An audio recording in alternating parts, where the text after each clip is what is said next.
peut-être les écouter à la suite et puis après réagir s'il y a besoin.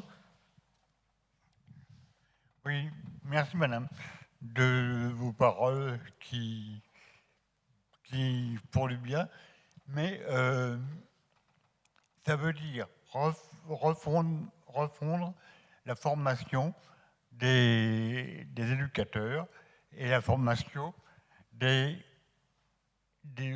tous les travailleurs sociaux. Et ça veut dire, en fait, que tout ce qu'on a appris auparavant, c'est-à-dire mettre un barrage entre la personne handicapée et soi-même, ça demande au personnel de faire comme si c'était soi. Est-ce que mon action plaît à la personne handicapée? Ça, alors là, il y a beaucoup de travail à faire. Je suis entièrement d'accord avec vous. Il faut repenser notre modèle médico-social. On m'entend là? Oui. Yannick Jacquier, donc 40 ans, Rhône-Alpin depuis 13 générations, bientôt 14. Vous parliez de précarité de témoignage. 41 trimestres à 40 ans, alors que j'avais 2 bacs plus 2, un début d'école d'ingénieur, notamment l'école des mines. Je pourrais être ce monsieur qui irait à l'Élysée ou à Matignon, et ça pourrait être... Enfin voilà, je pourrais me porter candidat. J'enfonce des portes. Madame Carlotti n'ouvre vraiment pas. Par contre, celles de Madame Filippetti sont ouvertes. Et j'en suis tout à fait étonné. J'ai une démarche d'inclusion qui est de valoriser également les mains tendues des valides vers les personnes valides. Moins vite, on vous entend mal. Ah, excusez-moi, c'est l'émotion. Je reprends ou l'essentiel est passé? L'essentiel est passé. Donc l'idée d'être le char d'assaut et d'être le brise-glace des invalides pour les valides ou des personnes en situation de handicap, moi ça ne me fait pas peur. Simplement à un moment donné, c'est plus que de la solitude et c'est même plus que d'une communauté que je me sens un peu exclu. Même si mes racines sont fortement ancrées ici depuis, j'allais dire depuis la nuit des temps, depuis Louis XI ou je ne sais pas quoi, quelquefois c'est difficile de... Alors je m'attache à ça, je me sens un petit peu comme un cosmonaute dans l'espace en me disant je ponctionne, comment dire, j'exploite mes ressources, mais elles s'épuisent parce qu'elles ne sont pas renouvelables. Et c'est cet aspect-là que j'aimerais bien qu'il soit compris en compte par chacun d'entre nous. Alors je vais laisser la place à d'autres, mais c'était un témoignage dans le sens... Je vais répondre un peu à ce que vous venez de dire, mais d'une façon indirecte. La première chose qu'a fait David Cameron quand il est devenu Premier ministre, c'est d'apparaître sur le perron du 10 Downing Street avec son bébé dans les bras en disant j'ai un bébé qui est un grand épileptique.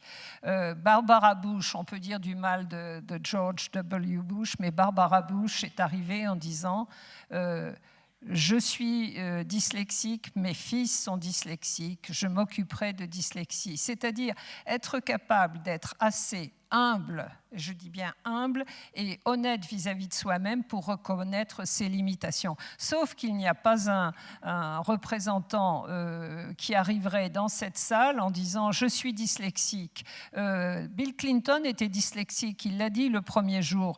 Tony Blair était dyslexique. Vous connaissez un homme politique en France qui est dyslexique? Surtout pas, il n'aurait pas pu passer un diplôme ni aller à l'ENA.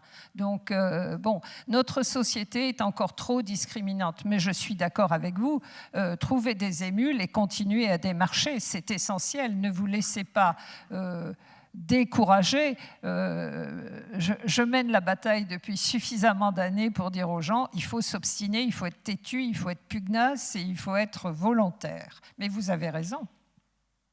Oui, alors je voudrais apporter une touche d'optimisme. D'abord en vous rappelant la devise de l'APF qu'on porte depuis très longtemps, « Nothing for us without us ». Et aujourd'hui, on a légiféré là-dessus, c'est-à-dire rien pour nous sans nous. On a un peu légiféré, c'est-à-dire que nous sommes représentés, nous sommes présents dans un certain nombre d'instances. Je voudrais aussi rappeler que les gens en grande précarité, aujourd'hui, sont dans le 8e ou 9e collège du Conseil national. J'étais à l'IGAS en tant que témoin concernant la place des usagers dans les systèmes. Et en fait, les gens en grande précarité sont aujourd'hui présents au Conseil national sur les politiques sociales. Oui, mais moi je parlais de décideurs.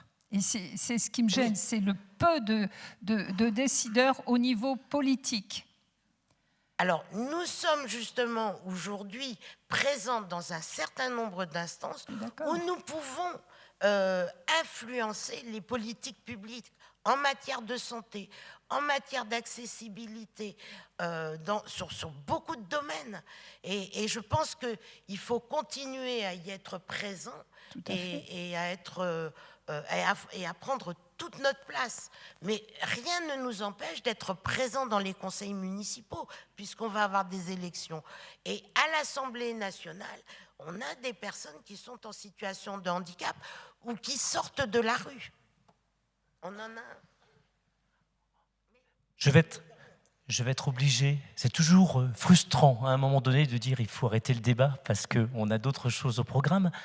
Mais j'ai l'impression que Mme Laxert parlait de portes dans lesquelles il faut commencer à mettre le pied, et en vous écoutant sur ceux qui ont pu intervenir maintenant, qu'il y en a qui sont déjà dans la représentation d'une manière forte et que peut-être demain, ils seront à des niveaux politiques décideurs, en tout cas on peut l'espérer. Je vous remercie à tous et toutes de votre attention. Je vais vous inviter à vous rendre dans l'atelier numéro 2. Il est en bas à droite de votre badge. Vous avez un code couleur. On va vous orienter à l'extérieur de l'Assemblée plénière sur où se trouve l'atelier de 11h. Donc vous avez 10 minutes pour vous y rendre tranquillement.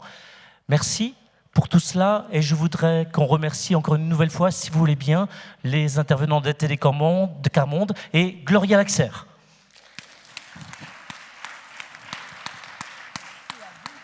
Merci, à tout à l'heure. Continuez bien.